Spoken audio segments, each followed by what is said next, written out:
Assalamualaikum warahmatullahi wabarakatuh.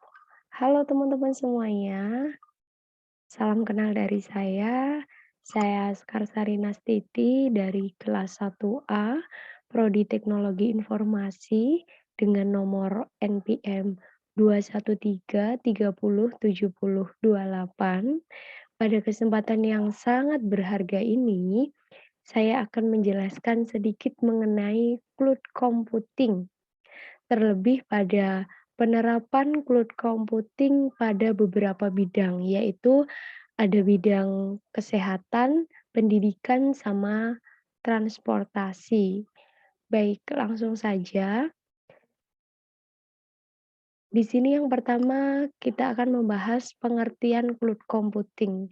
Jadi sebenarnya apa sih cloud computing itu? Cloud computing merupakan sebuah metode penyimpanan data yang melalui internet, yang berupa aplikasi penyimpanan data, server, database, jaringan, maupun perangkat lunak. Jadi definisinya cloud computing itu sebenarnya sebuah metode penyimpanan data dengan menggunakan internet. Cloud computing sendiri termasuk salah satu opsi yang saat ini sedang digandrungi masyarakat, karena dengan menggunakan cloud computing ini banyak manfaat yang kita dapatkan, antara lain ada hemat biaya, meningkatnya produktivitas, kecepatan, efisiensi, performa, maupun keamanan. Jadi dengan banyaknya manfaat yang dapat kita rasakan tersebut, sudah tak jarang lagi sekarang orang-orang, bahkan banyak perusahaan-perusahaan maupun instansi yang memilih cloud computing sebagai media penyimpanan datanya. Itu tadi pengertian dari cloud computing. Kemudian yang kedua, ada 3 layanan dari cloud computing. Cloud computing sendiri menyediakan 3 layanan yang dapat dinikmati oleh para klien atau para penggunanya.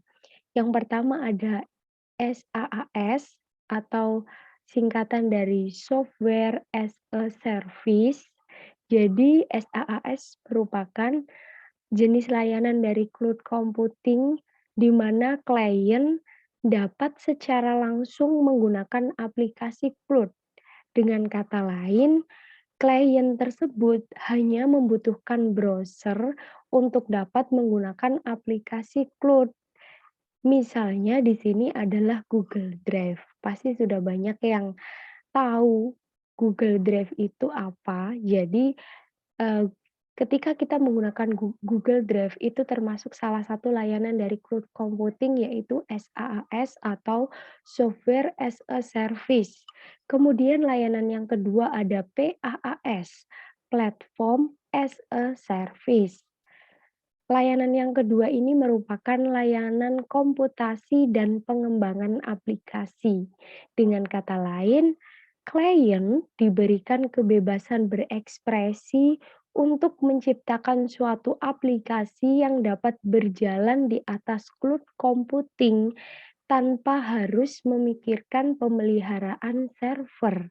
Itu definisi dari PaaS. Contohnya Google Apps Engine. Itu tadi definisi beserta contoh dari layanan cloud computing PaaS atau Platform as a Service. Kemudian yang ketiga ada IaaS atau Infrastruktur as a Service.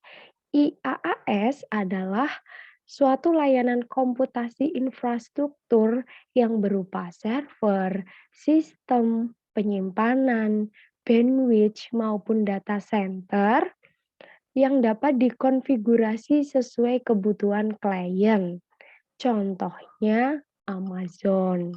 Itu tadi 3 layanan dari cloud computing. Kemudian selanjutnya langsung pada intinya, yaitu penerapan cloud computing pada beberapa bidang, seperti yang saya sebutkan di awal tadi. Yang pertama ada bidang kesehatan. Sekarang ini cloud computing pada bidang kesehatan juga sudah banyak digunakan. Salah satunya ada telemedicine. Jadi, telemedicine merupakan suatu pelayanan di bidang kesehatan jarak jauh yang mencakup bentuk pengobatan yang memanfaatkan media untuk berinteraksi antara dokter dan pasien. Selain itu, telemedicine juga menyediakan pelayanan kesehatan jarak jauh melalui transfer informasi. Informasi tersebut dapat berupa audio, video, grafik, dan lain sebagainya dengan memanfaatkan perangkat telekomunikasi. Itu tadi definisi dari telemedicine. Kemudian yang kedua ada SaaS e-health. Apa sih SaaS e-health itu? Jadi suatu aplikasi yang digunakan oleh pengelola institusi kesehatan. Di dalam aplikasi ini terdapat beberapa pelayanan yang dapat dinikmati oleh para pengelola institusi kesehatan maupun para pasien. Antara lain ada reservasi, rujukan, payment, profil atau kontak, pemetaan pelayanan kesehatan, customer service, manajemen, sumber daya manusia, maupun sarana dan prasarana. Jadi banyak sekali layanan-layanan yang dapat kita nikmati atau dapat kita gunakan pada aplikasi SaaS e-health ini.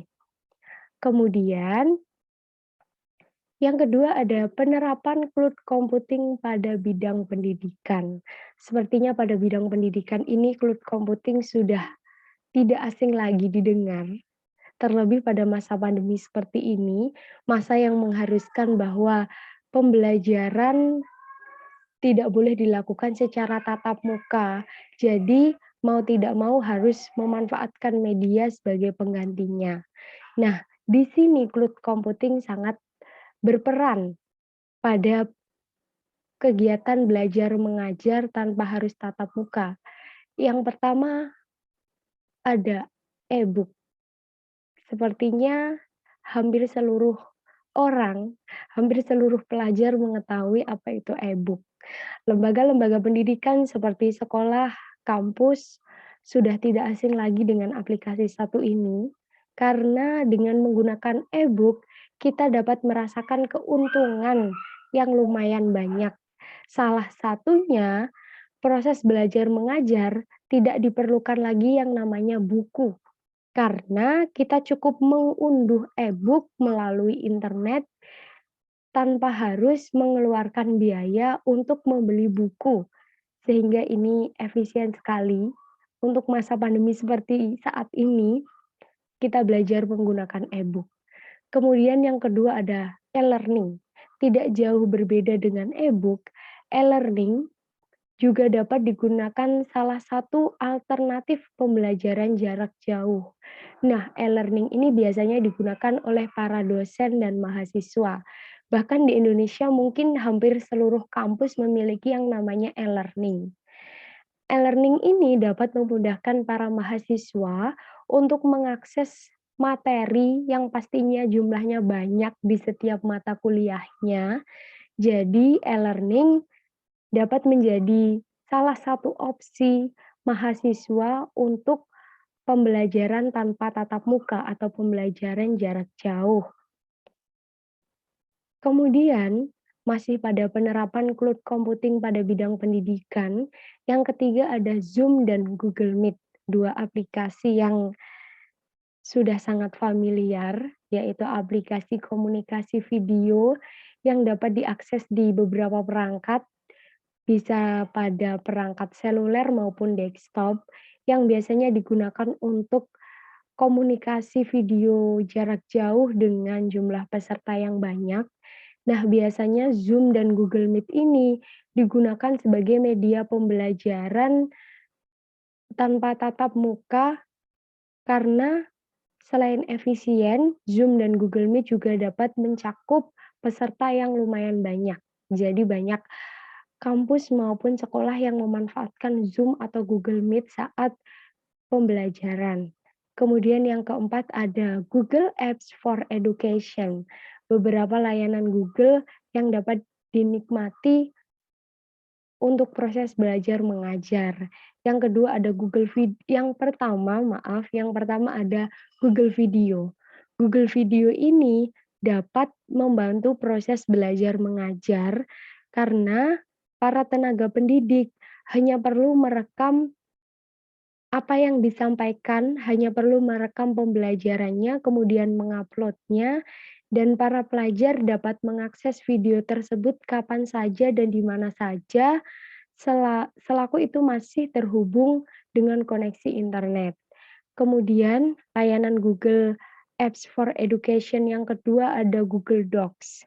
Google Docs ini juga dapat membantu proses belajar mengajar, karena dengan menggunakan Google Docs kita diberikan kemudahan untuk dapat saling berbagi dokumen, file, presentasi, dan lain sebagainya. Kemudian yang ketiga ada Google Calendar. Dengan Google Calendar kita juga dapat dibantu untuk membantu mengatur jadwal akademik, kalender pendidikan, ataupun schedule pendidikan yang lain. Kemudian yang terakhir ada Google Talk. Ini juga dapat membantu proses belajar mengajar karena baik tenaga pendidik maupun para pelajar dapat mengirim pesan instan secara langsung melalui Google Talk. Itu tadi beberapa penerapan cloud computing pada bidang pendidikan. Kemudian ada penerapan cloud computing pada bidang transportasi. Sekarang ini bahkan bidang transportasi juga sudah menerapkan cloud computing. Yang pertama ada suatu aplikasi namanya GoBis. GoBis merupakan aplikasi yang dapat membantu para penumpang bus untuk dapat memantau, untuk dapat mengetahui jam dan waktu kedatangan bus secara real time, sehingga para penumpang dimudahkan untuk melakukan perencanaan perjalanan bus yang akan ditumpangi. Jadi sudah tidak ada lagi yang namanya menunggu bus terlalu lama, karena mungkin jamnya tidak sesuai, karena dengan menggunakan aplikasi ini kita dapat mengetahui secara langsung bahwa jam dan waktu kedatangan bus yang akan kita tumpangi itu sebenarnya jam berapa sih? Itu kelebihan dari aplikasi GoBis. Kemudian yang kedua ada ATO atau Automatic Train Operation. Ini merupakan suatu aplikasi yang diluncurkan Perkeretaapian Regional dan Lintas Negara oleh negara Eropa. Aplikasi ini memberikan fasilitas 4 level sekaligus. Yang pertama, level 1 bernama GOA1, di mana pada level 1 ini semua sistem masih dioperasikan oleh driver.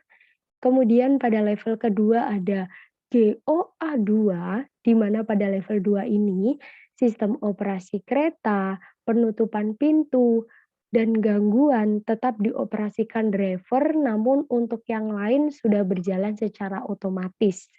Kemudian level selanjutnya, level yang ketiga itu ada GOA3, di mana pada level ini kereta beroperasi, bergerak, dan berhenti secara otomatis tanpa driver, namun tetap membutuhkan bantuan train attendant untuk penutupan pintu dan gangguannya, jika terjadi gangguan maksudnya. Kemudian level yang paling atas adalah GOA4, di mana pada level ini seluruh sistem operasi kereta berjalan secara otomatis tanpa membutuhkan bantuan driver, train attendant, dan para pegawai yang lain. Jadi semua bekerja secara otomatis. Kemudian yang ketiga ada OOB. Aplikasi ini juga diluncurkan oleh Perkeretaapian Railjet negara Australia. Aplikasi ini memberikan banyak fasilitas bagi para penumpang kereta, antara lain ada fasilitas layanan informasi perjalanan kereta, next stop, kecepatan kereta yang ditumpangi, posisi kereta secara real time yang ditumpangi, itu beberapa fasilitas yang disediakan oleh aplikasi OOB. Kemudian yang terakhir ada Tere, Teman Reska. Fitur aplikasi ini dimiliki oleh PT KAI sendiri. Jadi, Tere dapat memberikan fasilitas pemesanan makanan di dalam kereta secara online. Jadi kita tidak perlu menunggu para pegawai yang bertugas menjualkan makanan di dalam kereta, kita hanya cukup memesan melalui aplikasi ini. Kita dimudahkan jika kita ingin memesan makanan atau minuman di dalam kereta, kita cukup memesannya pada aplikasi Tere ini dan aplikasi Tere bisa diakses melalui handphone maupun laptop dan bisa diunduh melalui App Store maupun Play Store. Itu tadi beberapa penjelasan penerapan cloud computing pada bidang kesehatan, pendidikan, dan transportasi.